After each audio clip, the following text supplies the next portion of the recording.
1, Part 2, Part 3, and Part 4. Now look at Part 1. Part 1. You will hear a conversation between a woman and a policeman. First, you have some time to look at questions 1 to 5.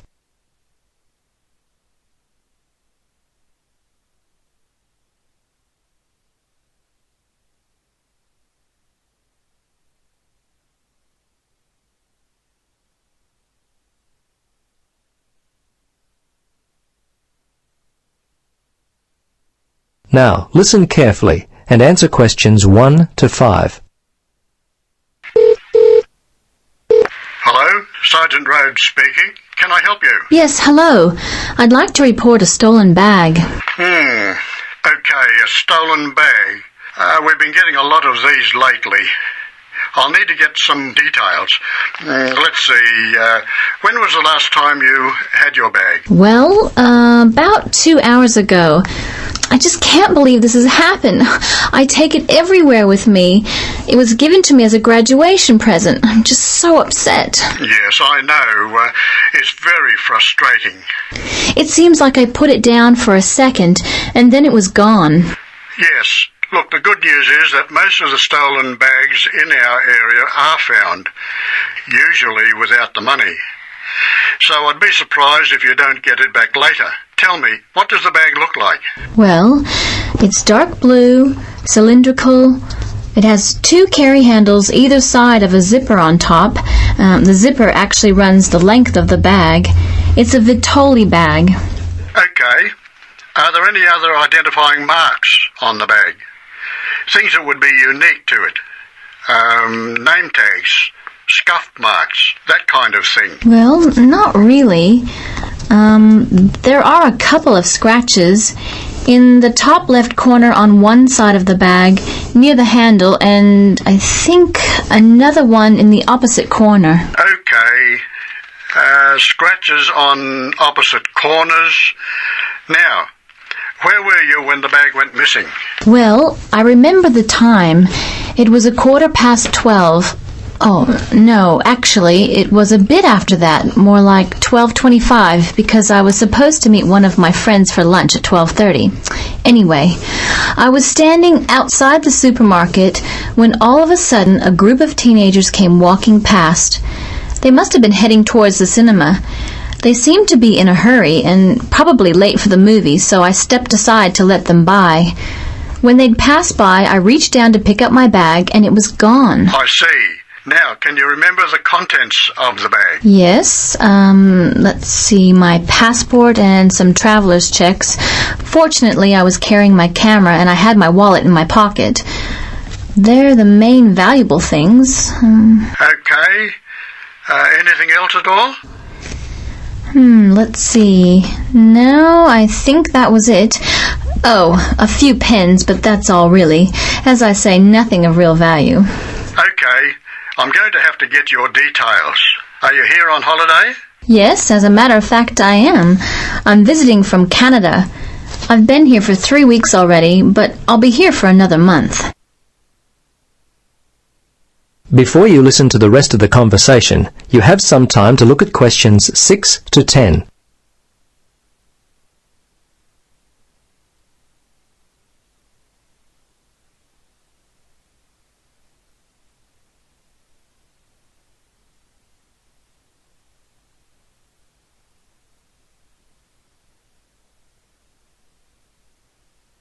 Now listen and answer questions 6 to 10. Now, have you contacted your credit card company? Yes, I did that immediately. They were very helpful.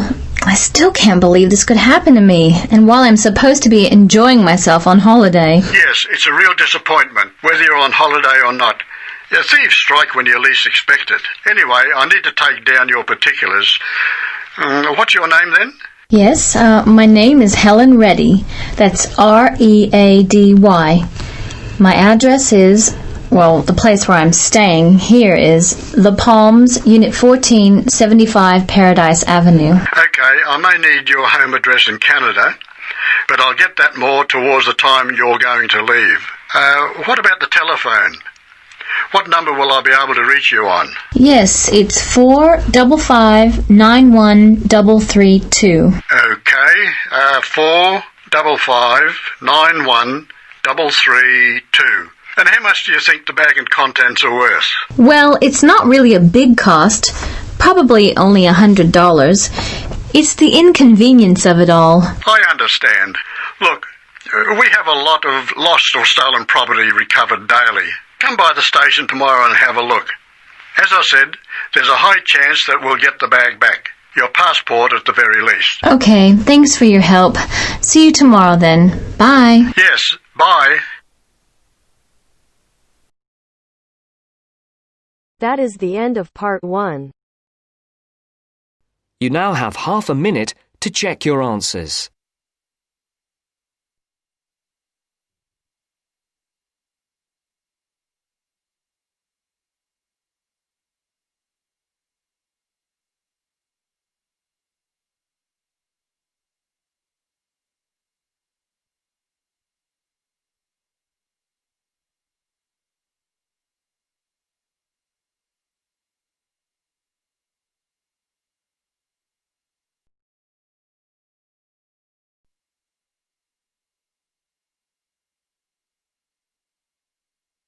Now turns to part 2. Part 2. You will hear a recorded message giving information about an animal park. First, you will have some time to look at questions 11 to 15.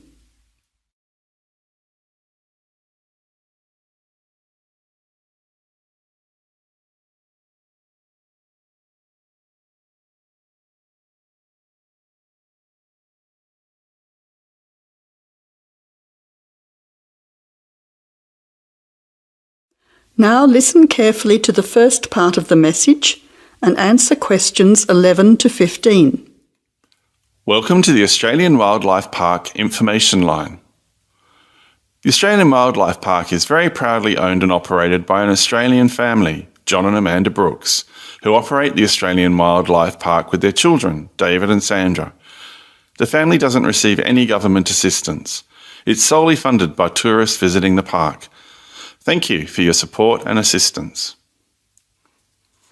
When the Brooks family purchased the Australian Wildlife Park in 1987, the park housed a small collection of animals and birds on a modest 5-acre or 2-hectare property. A few years later, the park doubled in size when the family purchased the adjoining property. Also, the collection of animals started to boom. In May 2003, the family designed and built a new park in the public open space. Once again, more than doubling in size. The park now features about 200 species with more than 2,000 head of animals, birds and reptiles. Regarding the entry fee, adults pay $23, children aged 3 to 14 pay $10, age pensioners are $17 and students are $16. One of the great things about the Australian Wildlife Park is that all of the attractions are included in the entry fee. No extra money is needed around the park, so make the most of your experience. All shows, talks, photo opportunities and animal food are included in your entry fee. In addition, the Australian Wildlife Park is open every day of the year from 9 a.m. to 5:30 p.m, except Christmas Day, 25th of December. Before the final part of the message, you now have 20 seconds to look at questions 16 to 20.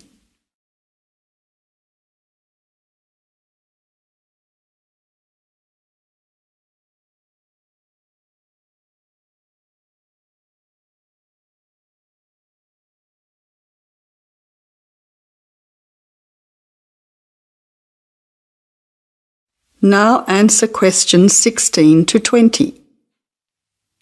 Several attractions are available to visitors to the Australian Wildlife Park. Firstly, you can meet the koalas between 10 a.m. and 4:30 p.m. Here, people can view the koala colony in a natural environment. Another attraction is to feed the kangaroos between 9 a.m. and 5:30 p.m. Visitors can take a walk through the kangaroo enclosure, viewing them in a natural environment. Kangaroo food is provided and the kangaroos are very friendly. Also enjoyable are the wombats at 11 a.m. 2 p.m. and 3:45 p.m, there are interactive shows where the team is delighted to introduce you to these popular animals. Other attractions that may interest you are an interactive farmyard, suitable for children of all ages. Animal food is provided and the animals are very friendly. In addition, the working farm is where the country comes to town. Visitors can milk a cow, bottle feed a lamb, watch farm dogs gathering the sheep. All the excitement of a real Australian farm. When they ask for volunteers, be sure to put your hand up. Everyone can get involved. We at the Australian Wildlife Park hope all our visitors have an enjoyable time. See you soon! That is the end of part 2. You now have half a minute to check your answers.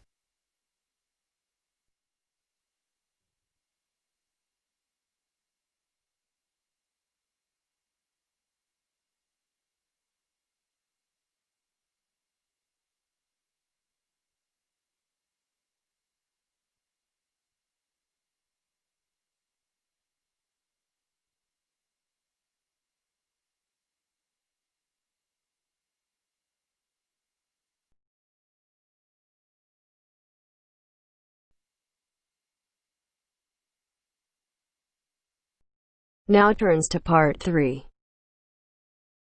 Part 3. You will hear two students, called Richard and Shirley, discussing the information they have collected so far for a group project. First, you have some time to look at questions 21 to 26.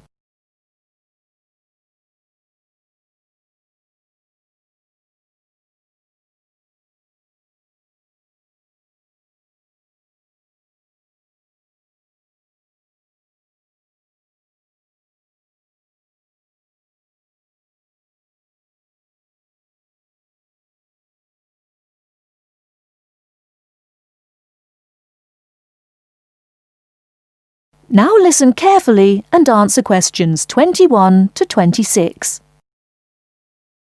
Hi Shirley, glad you could meet me at the weekend to talk about the research we have to do on energy. Yes, Richard. I think it's important that we stay focused on the specific area of our research, energy consumption. Did you know that the demand for electricity is growing faster than coal, oil and gas can supply it? Yes, indeed. Coal and oil, which I discovered are also known as fossil fuels, could have disastrous effects on world climate. My research supports you. I also found out that the weather could be affected by global warming. However, a range of fuels are used around the world. Did you know that the most common fuels are the fossil fuels, with oil accounting for almost half at 45%? Coal and natural gas are equal next at 20%, with nuclear power being the lowest at 7%. Other sources of energy are also near the bottom at 8%. Before the final part of the conversation, you now have 20 seconds to look at questions 27 to 30.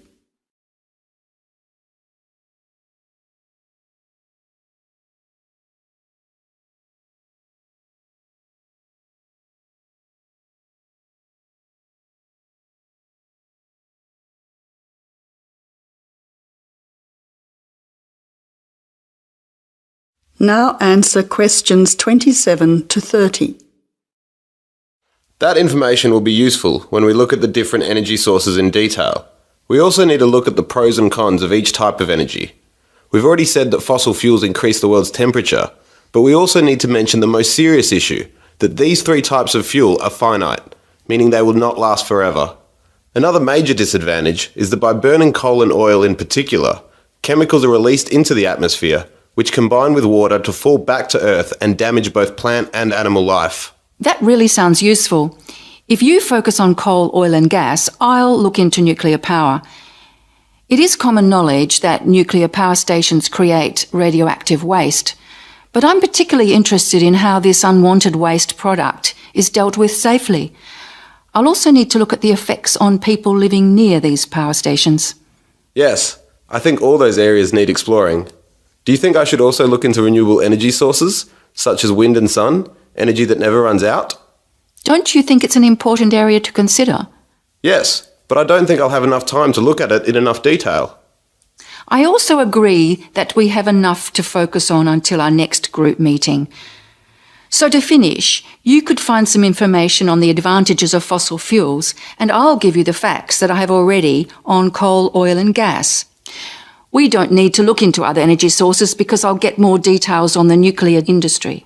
That's great. See you in 2 weeks' time. That is the end of part 3. You now have half a minute to check your answers.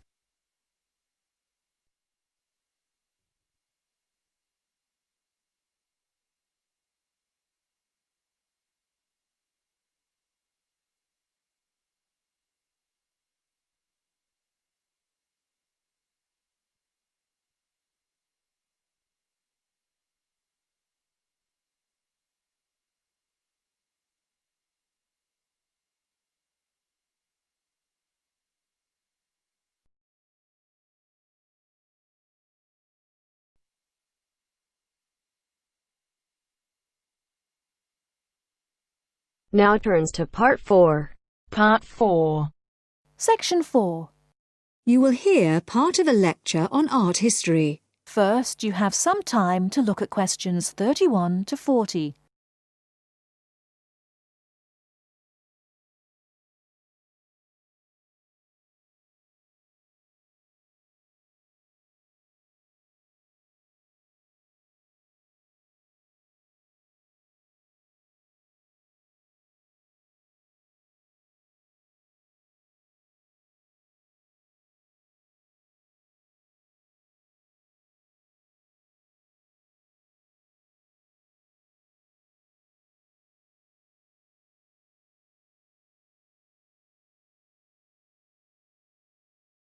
Now listen carefully and answer questions 31 to 40. In the last lectures, we looked at the art of the ancient Egyptians, and then considered the art of other ancient Mediterranean civilizations, in particular Greece and Rome. We're now going to return to Egypt to consider a set of very unusual pictures known as the Fayum portraits. The Fayum is a lush green area about 100 kilometers west of Cairo. Following the conquest of Egypt by the Greek warrior Alexander the Great in 332 BC, large numbers of businessmen and officials who had come over from Greece settled in this fertile region with their families. They gradually adopted some features of Egyptian culture, including the practice of mummification, embalming the bodies of their dead and wrapping them in linen bandages in order to preserve them as mummies. The name actually comes from an Arabic word meaning an embalmed body. These newcomers made one distinctive innovation, though. After binding the mummy, they laid over the face a picture representing the person inside. The portraits look like oil on canvas, but they were actually produced using a technique called encaustic, where the artist applies pigmented wax to a wooden board with a small spatula. The Egyptologist William Petrie, who discovered many of these mummies with their accompanying portraits at the end of the 19th century, was convinced that they were actually done in the lifetime of the subject, rather than being painted after the person's death, as had been the case with older Egyptian paintings. He felt they were very different from the traditional stylized images that had been used on Egyptian mummy casings in previous centuries, and was convinced that they were actually portraits giving a realistic depiction of the person. He pointed out that the boards on which they were painted showed signs of having been cut down to size to fit within the mummy bandages. To him, this suggested that they may have originally been larger and been hung in the houses of the owners during their lifetimes.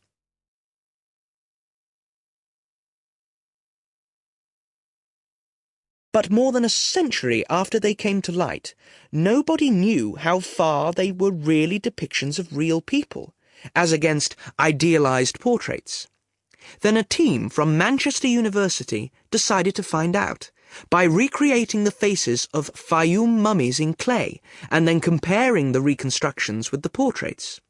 The team was provided with skulls from 2 Fayum mummies from the British Museum and given the information, based on X-rays and other evidence, that one of the mummies was of a 50-year-old man and the other was a woman in her early 20s. Armed only with this information, they set to work. First, they created copies of the skulls. Then they used clay to build up the facial muscles in order to reconstruct what the person looked like. After weeks of painstaking labour, 2 faces emerged. Only then were the 2 portraits revealed so that the match between the reconstructions and the portraits could be examined. In the case of the man, both model and portrait showed a broad, flat face with a slightly hooked nose and a fleshy mouth with broad lips. But the man in the portrait was noticeable for his 5 o'clock shadow, the beard beginning to grow around his chin and on his cheeks. This would have been quite a recognizable feature of the man in real life, and an easy thing for the painter to copy. However, it wasn't something that the makers of the model could know about. In the reconstruction, the right eye was slightly higher than the left, and this was the same on the portrait. But on the portrait, the eyes were very large, which is standard with many of the Fayum portraits, while in the model they were longer and narrower. The portrait of the woman appeared to be even more of a standard type, with her large eyes, straight nose, and small mouth. These pretty feminine features suggested this could be an idealized woman's face, and yet it proved to match the reconstruction surprisingly closely. The proportions of the lower face corresponded, and so did those of the forehead, though in the portrait the eyes were closer together and larger than in the reconstruction. And in both cases, the head was set on a solid neck, suggesting a more powerful physique than you might have expected from these delicate features. So, overall, the similarities between the portraits and the models are too close to be accidental. The artists may have started from a standard picture, but attempts were made to modify this to reflect the characteristics of the subject, what gave the face its personal qualities. Obviously, this isn't much of a sample upon which to judge an entire genre of portraiture, but the researchers are convinced that, on the whole, the artists aimed to represent their subjects as they appeared in real life, whether this was flattering to them or not.